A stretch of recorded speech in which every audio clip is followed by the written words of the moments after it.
Northamptonshire Steelbacks went out of this season's NatWest T20 Blast tournament as a 22-run defeat to the Nottinghamshire Outlaws at Wantage Road means that they can no longer qualify for the quarter-finals. James Taylor won the toss for the visitors and decided to bat on a gorgeous evening. Ollie Stone bowled an excellent opening over which cost just 3 runs, but Alex Hales and Stephen Mullaney still got off to a bright start. Hales looked in dangerous form and began the third over with a 4 and this maximum. It was a rampaging start from the Outlaws, who had 33 runs on the board from the first 3 overs. Hales struck his second 6 in the 5th over with a powerful pull off David Willey. The Steelbacks were quickly up against it as it was raining boundaries in the power play. But before that was finished, Stephen Crook bowled Hales, who dragged on after making 28 of 16 balls in an opening stand of 54 with Mullaney. Azarullah came on at the end of the power play and removed Mullaney with his second ball, the batsman helping this delivery to fine leg. Graham White in particular then slowed things down with his left arm spin as Notts now stuttered to 79 for 2 at the halfway stage, but Samit Patel then tried to pick up the pace again. He was developing a workmanlike partnership with Ricky Vessels as they tried to set up the innings for a strong finish. And once the rebuilding job was done, these two began to step on the gas, with Patel smashing James Middlebrook down the ground for a 6. The runs were coming at a good lick again as the total raced on to 136 for 2 with 5 overs to go. Willey's third over costing 20 as Vessels started to hit just about everything. He was dropped in the deep on 47 before completing his 50 off 30 balls with 5 fours in that 6 in spite of his first 14 runs being all singles. He timed his innings perfectly and along with Patel had battered the Outlaws into a good position. White got away with the onslaught as his 4 overs cost only 26, but most of the rest were expensive, especially with Vessels batting in this manner. He belted another maximum of Azarullah, which brought up the 100 partnership with Patel in 63 balls. Vessels was enjoying his return to his old stomping ground. Northamptonshire needed a wicket and they got one in the 18th over as Patel on a 33-ball 42 holed out to Willey at long on off Crook, the pick of the home attack, who finished with the excellent figures of 3 for 19 after he also picked up the wicket of James Franklin, who had a heave and skied a catch to Ben Duckett.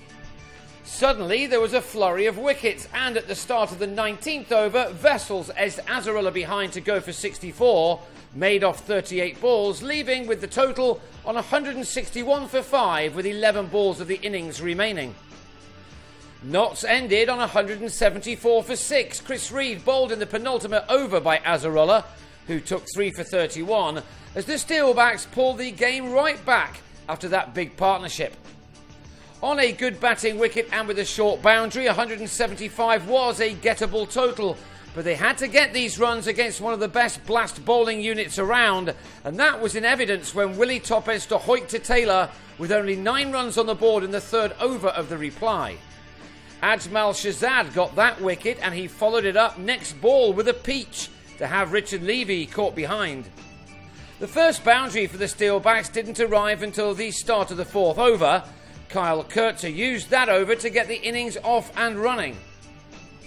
The Steelbacks captain needed to get as many runs as he could in the power play. He was striking the ball well enough as his side stuttered to 33 for 2 after 6.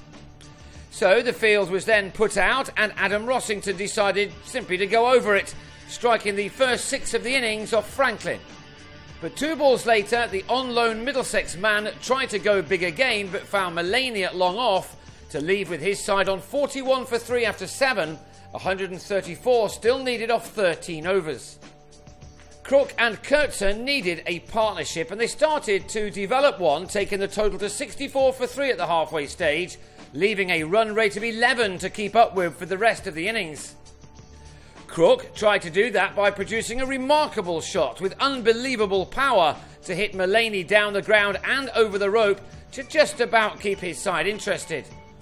Just when he needed to provide a boundary, Crook found one using the full flow of his blade as he struck the ball extremely hard. Kurtzer also kept going. He swept Patel for a 6 and the 100 was brought up in the 14th over. But Wessels then continued his fine night by taking a good catch above his head on the long-on boundary to pick up the big wicket of Crook, who was out for 37 made off 22. He could certainly be proud of his night. Kurtzer was playing his role well, but he needed someone like Crook to stay with him at the other end. With 63 needed off the last 5 overs, the skipper reached his 50 off 36 deliveries, with his 6th 4 coming off Luke Fletcher. He and Matt Spriegel were doing okay, finding the boundary on several occasions, but they were always missing that really big over. They left themselves 38 to get off the last 2. And they had to do that without Kurtzer, who was yorked by Harry Gurney at the end of the 18th over for a 46 ball 67, just 4 short of his career best.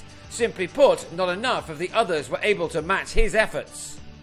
White, who's finished off a couple of home games really well recently, fell for a duck this time as he was run out by Fletcher after Spriegel's drive hit the stumps at the non-striker's end. So 30 were required off the last over and Spriegel hit Franklin out to Hales at long on as the Steelbacks fell 22 runs short against one of this season's favourites to win the Blast. They ended on 152 for 7. For Northamptonshire, the defence of their title is now officially over after losing this match by 22 runs, meaning that with just one more game to go on Friday away at Durham, they can no longer make it into the last 8 from the North Group.